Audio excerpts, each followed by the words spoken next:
Hi guys, this is the I Quit channel, where I quit something for 30 days so you don't have to.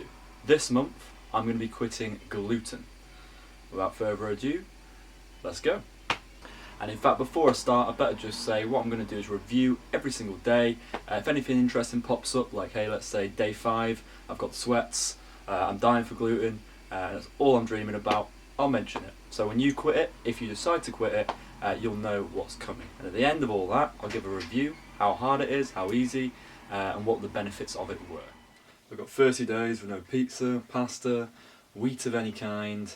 It's going to be tough, and I'm going to celebrate the start of it with a final slice of leftover pizza.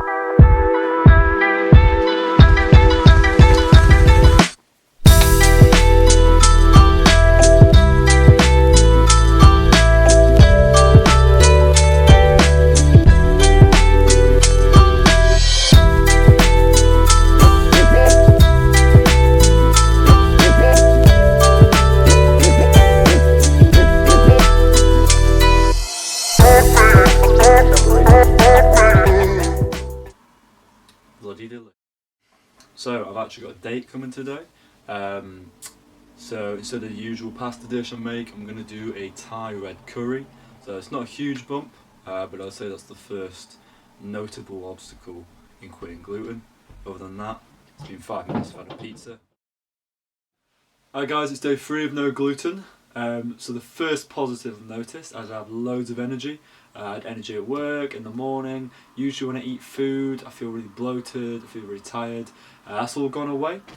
The downside is I'm really hungry. So even though I've been eating loads of fish, rice, salads, chicken Caesar salads, you name it, I've just seemed to have this bottomless stomach where I'm just craving, I guess, gluten or carbs maybe. I'm not quite sure.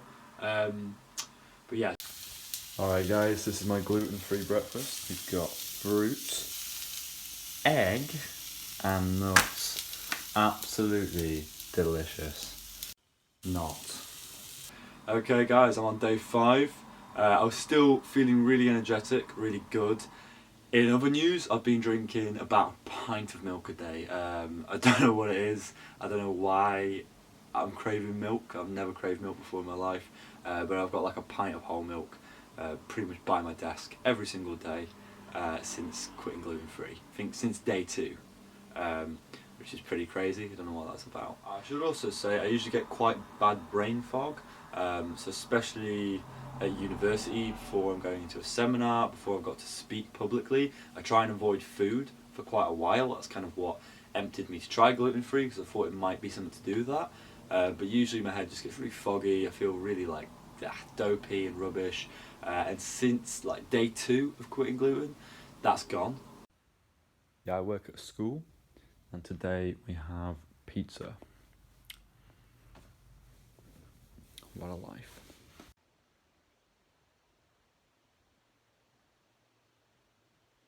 I accidentally broke my streak. So the other day, I think it was day 8, so it was yesterday, I was at the bar and I was ordering the incredibly expensive, average tasting Peroni gluten-free beer.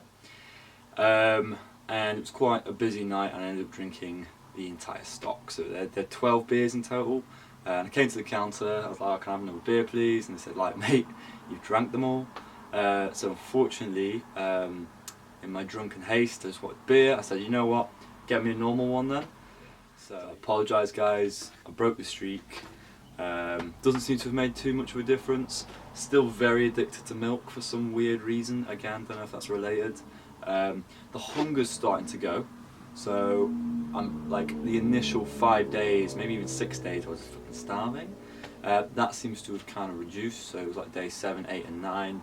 It sort of started to even out.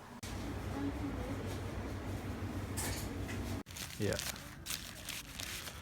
This is a gluten-free Subway. Yeah, see how it tastes. Used up my points. It's probably going to taste like garbage, but let's give it a go. Yeah, I take it back. The gluten-free bread is actually really nice. Thank you Subway for not sponsoring this video. But yeah, that's delicious. Huzzah! We have reached day 20. So I still feel really good, and I'm just going to give you guys a little update on how I'm feeling.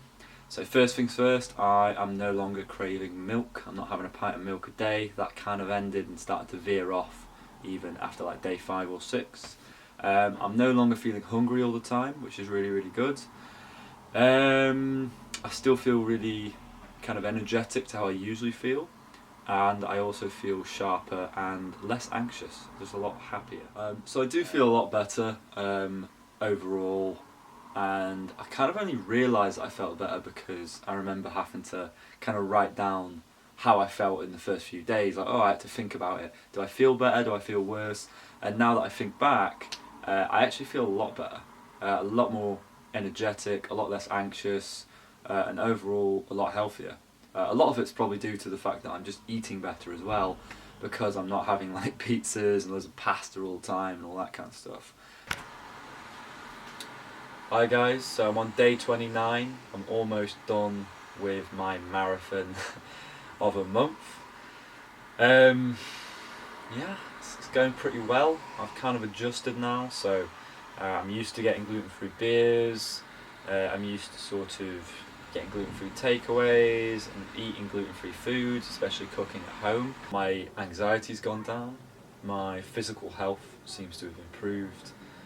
And most of all, my energy levels are up.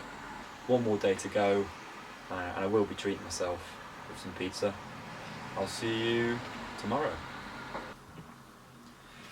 Okay, we've reached day 30. This is my final report. The first thing we're going to review is the withdrawal pain levels from a scale of 1 to 5. I'm going to give this a 1. So although there was some weird cravings for milk, like a really insatiable hunger, I feel like that was 5 days of feeling a bit hungry, a bit uncomfortable, and a little bit pissed off. But overall, that was it. 5 days of difficulty and no problems. So the withdrawal pain levels, I'm going to give a 1 out of 5. You can do it, I can do it, anyone can do it. So the first positive is no more stomach cramps or stomach pain. The second positive is more energy. I feel more energetic and just all round better, sharper and healthier. So the third thing is brain fog, feeling really, really mentally drained and groggy after eating foods that contain a lot of gluten. I feel a lot better now, I don't have that brain fog. And the fourth, and this is quite specific to me, is less anxiety. So I used to be very, very anxious, especially in exam seasons, and that seems to be massively reduced. And a bonus positive is hangovers. The hangovers on gluten-free beers seem better. Could be a placebo, but I'm pretty sure that they're a little easier on the headaches, so I definitely recommend that. So yeah, negative is obviously it is a bit more expensive. Getting beers are about twice the price of a normal beer. The second negative is it's a bit socially inconvenient. It's going to be a bit difficult if you're out on a date at a pizza place. You know, it's like, oh, I'll have a water. Like you know, there is times where you kind of feel like you have to break it. So I'd say that it is a bit socially inconvenient, and it's also, and this is just me personally, you know, it's a bit embarrassing asking for gluten-free things everywhere you go. It's worth it, but it is embarrassing. I remember when my mate first heard me say like, "Oh, gluten-free beer, please." He just gave me these daggers, like, "What the hell are you saying? Like, what is wrong with you?"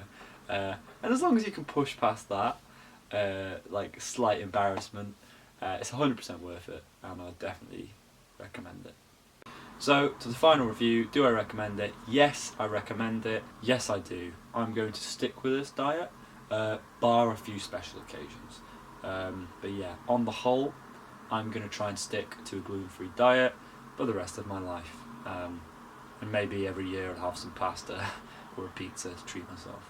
But yeah, I'm sticking with it, and I recommend that you do too. Goodbye.